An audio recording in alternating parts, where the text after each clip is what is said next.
ये कहानी एक खूबसूरत हरे भरे जंगल की है जहाँ तीन गहरे दोस्त रहते थे, बनी खरगोश, सनूटी गलहरी और चच्चू परिंदा। एक दिन वो तीनों जंगल के किनारे छप्पन छपाई खेल रहे थे। बनी एक झाड़ी के पीछे छुपा, सनूटी पत्तों के ढेर में घुस गई और चच्चू ऊंची टहनी पर जा बैठा। खेल के दौरान सनूटी को पांव तले एक पुराना सा कागज महसूस हुआ।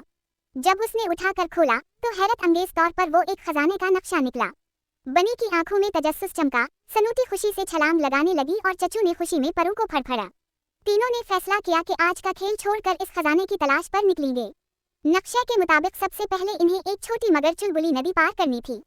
पानी इतना तेज बह रहा था कि सीधा गुजरना खतरनाक था। बनी ने लंबी छलांग लगाकर दूसरों को रास्ता दिखाया, सनूटी ने एक गिरा हुआ तख्ता धकेलकर नदी पर रखा और चच्चू ने ऊपर से उड़कर सबको हौसला दिया।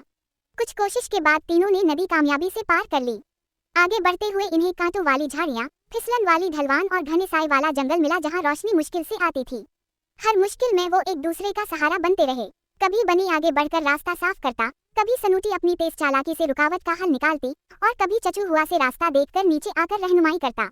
उसी दौरान रास्ते में एक खूबसूरत हरनी मिली। उसने उनका नक्शा देखकर कहा, मैं इस रास्ते को अच्छी तरह जानती हूँ, आओ मैं तुम्हारी मदद करती हूँ। इसकी लंबी टांगे और जंगल का इल्म उनके लिए बहुत कारआमद साबित हुआ। वो कांटों से बचाती, खाइयों के किनारे महफूज रास्ता दिखाती और जंगल के खुफिया रास्तों से ले जाती। आखिरकार वो एक बड़े पत्थर के पीछे पहुंचे जहां जमीन में एक चमकता हुआ संदूक दफन था। जब इन्होंने उसे खोला तो हैरत हुई कि उसमें सोने चांदी नहीं बल्कि चमकदार किताबें थीं, हर दोस्त की दिलचस्पी के मुताबिक। बनी के लिए बागबानी और सब्जी उगाने की किताबें, सनूटी के लिए लकड़ी के फन और चीजें बनाने के तरीके, चच्चू के लिए परिंदों की परवाज और दुनिया के मुख्तलिफ इलाकों की तस्वीरी कहानियाँ, और हरनी के लिए जंगल की जुड़ी बूटियों और उनके इलाज के राज।